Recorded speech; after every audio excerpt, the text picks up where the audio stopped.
नमस्कार, नवभारत टाइम्स में आपका स्वागत है। आपके साथ मैं हूं विनीत त्रिपाठी। उत्तर प्रदेश के बरेली में आईलफ मोहम्मद विवाद से उपजे हिंसा के मामले में प्रशासन की सख्ती जारी है। इत्तेहाद मिल्लत काउंसिल यानी कि आईएमसी प्रमुख मौलाना तौकीर रजा को शरण देने वाले उनके करीबी फरहत खान के फाइक एन्क्लेव स्थित 3 मंजिला मकान को आज बरेली विकास प्राधिकरण बीडीए द्वारा सील किया जाएगा। ये कार्रवाई अवैध निर्माण के खिलाफ की जा रही है, जहां पर 120 वर्ग मीटर प्लॉट पर बिना अनुमति के निर्माण कार्य कराए गए।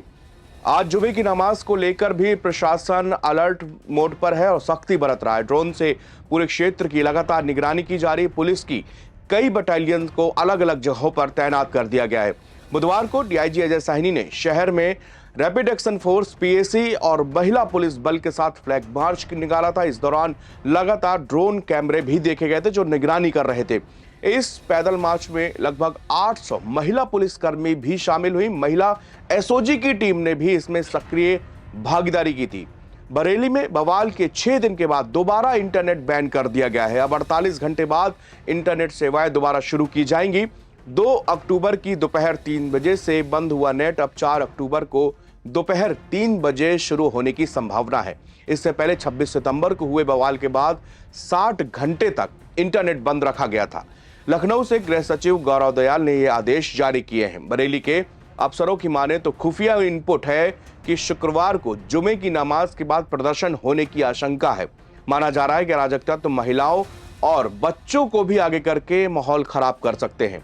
हालांकि जो आदेश लखनऊ से जारी हुआ है उसमें नेट बंद करने को लेकर कहीं कोई स्पष्ट कारण नहीं लिखा गया है।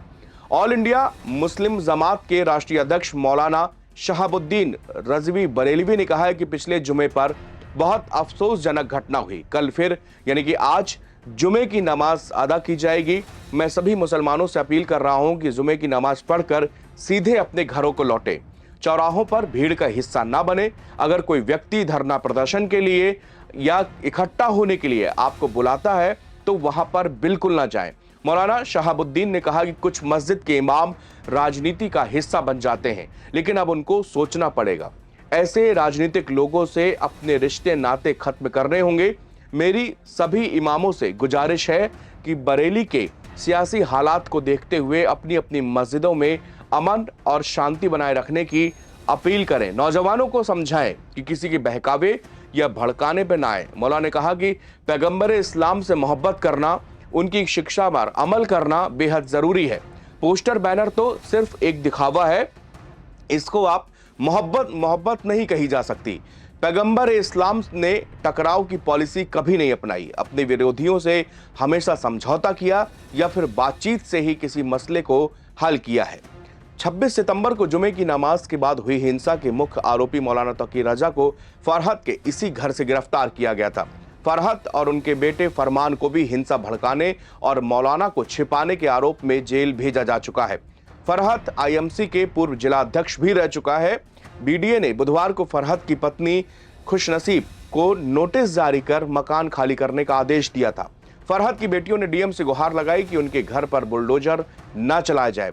बरेली हाई अलर्ट मोड पर है। जुमे की नमाज को देखते हुए एक दूसरे जिलों से अतिरिक्त फोर्स तैनात की गई है। इंटरनेट सेवाएं 2 अक्टूबर दोपहर 3 बजे से 4 अक्टूबर की दोपहर 3 बजे तक निलंबित रहेगी। ड्रोन से लगातार निगरानी की जा रही है और संवेदनशील इलाकों पर पुलिस की कई टीमें अलग अलग फ्लैग मार्च कर रही हैं। इसके अलावा पड़ोसी जिले पर भी अलर्ट मोड पर है, क्योंकि तौकीर के समर्थक वहां भी सक्रिय हैं। बीडीए यानी कि बरेली डेवलपमेंट अथॉरिटी ने कुल 100 से अधिक संपत्तियों को चिन्हित किया है, जिन पर बुलडोजर एक्शन की तैयारी हो चुकी है। हिंसा के बाद बरेली प्रशासन ने तौकीर रजा के करीबियों की कई संपत्तियों पर शिकंजा कस दिया है। फरहत के भाई आरिफ और उनकी पत्नी आसिफा के नाम पर करोड़ों के hotel Skylark, Flora garden, Faham garden और फैम लॉन को पहले ही सील किया जा चुका है। इसके अलावा तौकीर के अन्य सहयोगी जैसे डॉक्टर नफीस की मार्केट, ओमान रजा का शॉपिंग कॉम्प्लेक्स, हाजी शराफत का बारात घर और मजार के नाम पर बनी 74 अवैध दुकानें भी सील की जा चुकी हैं। पुलिस ने अब तक 60 से अधिक लोगों को गिरफ्तार किया है, जिसमें तौकीर रजा, डॉक्टर नफीस और नदीम खान जैसे प्रमुख नाम शामिल हैं। हिंसा में 22 पुलिसकर्मी घायल हुए थे और 10 एफआईआर दर्ज की गई हैं। एफआईआर में तौकीर को मुख्य साजिशकर्ता बताया गया है, जिन्होंने गुस्ताखी नबी की एक ही सजा सरतंज जोधा जैसे उग्र नारे लगवाए और पुलिस पर पथराव व फायरिंग की साजिश रची। सीएम योगी आदित्यनाथ ने सख्त चेतावनी दी थी कि उपद्रवियों की डेंटिंग पेंटिंग जरूरी है।